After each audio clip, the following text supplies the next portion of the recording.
और कुर्बानी करने का तरीक़ा ये है कि जब शराइत के मुवाफिक जानवर मिल जाए जिसकी कम उम्र न हो और वो फरबा हो, और कुर्बानी वही अफजल है जो जानवर कीमती हो, फरवा हो, तंदुरुस्त हो। और जब उसको ज़िबाह करना चाहें तो ज़िबाह करने से पहले उसको चारा दे दें, पानी पिला दें, भूखा प्यासा जानवर को ज़िबाह ना करें और छुरी को पहले ही से तेज करके रखें। ऐसा ना हो कि जानवर को गिराने के बाद फिर उसके सामने छुरी तेज की जाए, क्योंकि ये उसको तकलीफ देना होगा। और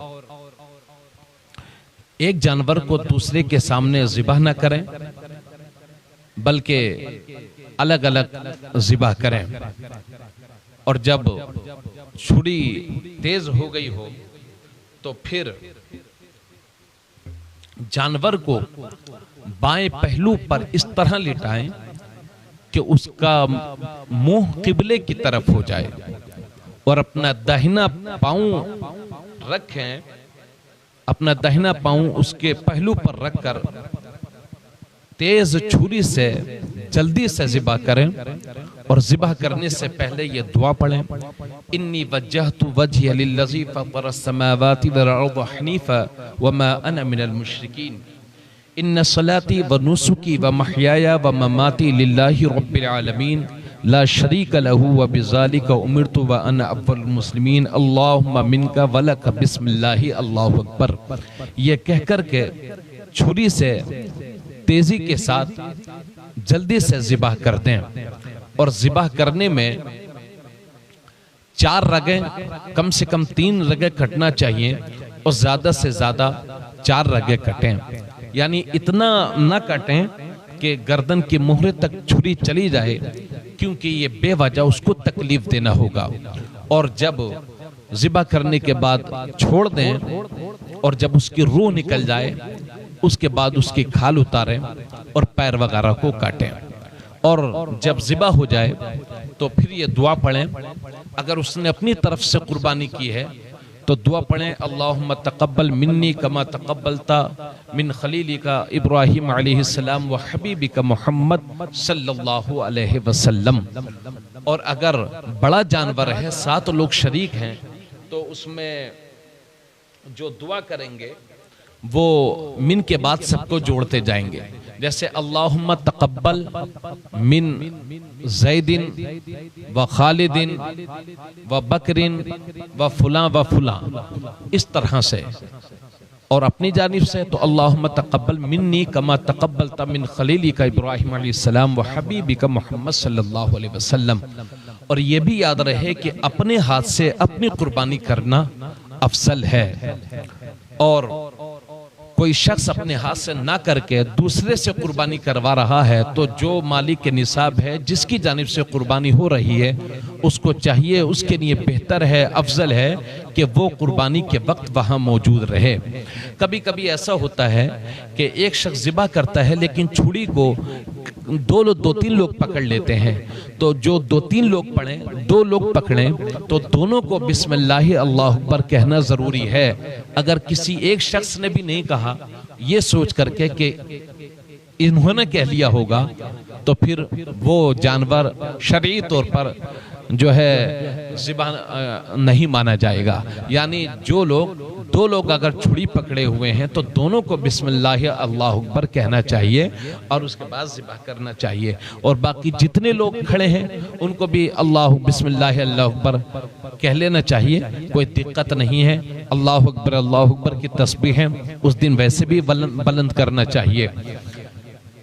हमारे इलाके में, हमारे मज़रा खुशालपुर और हमारे मसवासी ज़िला रामपुर में और बहुत सारे खित्तों में ऐसा होता है कि इमाम साहब से छुरी पढ़वाई कि इमाम साहब छुरी पढ़ दो, और उसके बाद वो ले जा कर के कसाब को दे देते हैं कि साहब ज़िबाह कर दो। तो ये तरीक़ा जो है न इख्तियार, ये तरीक़ा न इख्तियार करके जो शख्स ज़िबा कर रहा है वो खुद जो दुआ पढ़ी जाती है उसी वक्त पढ़ी जाए, ये बेहतर है।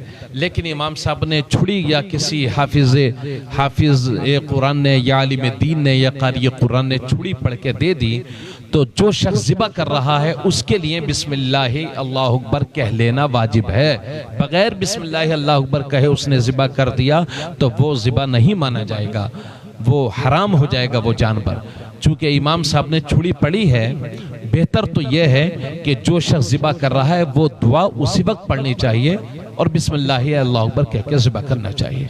लेकिन इमाम साहब ने किसी आलिम दीन ने छुड़ी पढ़ दी तो उसके बाद भी ज़िबा करने वाले को बिस्मिल्लाह अल्लाहु अकबर कहना चाहिए। हालांकि ये फासला बेहतर नहीं है, बेहतर तरीका यही है कि जो ज़िबा करे वही उस दुआ को पढ़े, तो ये अच्छा है। और ज़िबा करने के बाद अब गोश्त की तकसीम का मामला होता है, तो अगर वो बड़ा जानवर है तो उसमें 7 हिस्से हैं, 7 लोगों को बराबर बराबर गोश्त तकसीम कर दिया जाए। मिसाल के तौर पर उसमें जितना भी गोश्त निकला है, मिसाल के तौर पर उसमें 70 किलो गोश्त निकला है तो सब लोग 10-10 किलो ले लें। अटकल और अंदाजे से गोश्त तकसीम ना करें। अंदाजे से गोश्त तकसीम करने के बाद आपस में कहने लगे कि भाई जिसके पास ज्यादा पहुंच गया हो वो अपने भाई को माफ कर दे।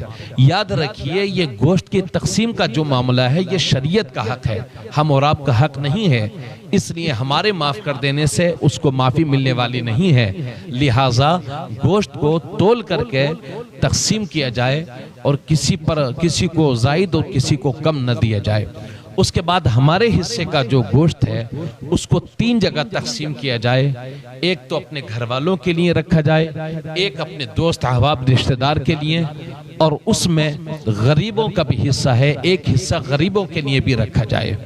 3 हिस्से उस गोश्त के किए जाएं। लेकिन अगर अपनी फैमिली बड़ी है, अपना खानदान बड़ा है, तो सिर्फ अपने सर्फ में भी ला सकता है, अपने खर्च में भी, अपने घर वालों के लिए भी उसको इस्तेमाल कर सकते हैं। लेकिन बेहतर यह है कि उसके 3 हिस्से करने के बाद लोगों को तकसीम कर दे, अपने घर वालों के लिए, दोस्त अहबाब के लिए, गरीबों के लिए, या तो उन्हें कच्चा ही जाकर के उन लोगों को दे दे, या एक सूरत ये भी है कि अपने ही घर बनाने के बाद उनको दावत के तौर पर खिला दिया जाए।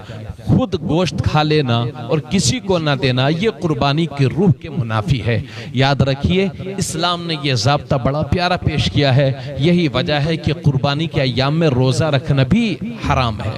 कोई शख्स कुर्बानी के अय्याम में रोज़ा रखना चाहे तकवा परहेजगारी की बुनियाद पर, तो ये दुरुस्त नहीं है। कुर्बानी के अय्याम में रोज़ा रखना हराम है इसी वजह से ताकि जो मुसलमान हैं वो एक दूसरे के घर जाएं, रिश्तेदारों को गोश्त खाने को मिल जाए, आपस में बैठें, एक दूसरे को तोहफा तहाइफ दें, जिससे मोहब्बतें कायम हों और रिश्तेदारियों में मजबूती कायम हो, दोस्तों अहबाब से रिश्ते और मजबूत हों और गरीबों को भी वो गोश्त खाने के लिए मिल जाए। इसलिए उस गोश्त के 3 हिस्से किए जाएं, लेकिन खुद अपने लिए भी उस गोश्त को इस्तेमाल कर सकते हैं।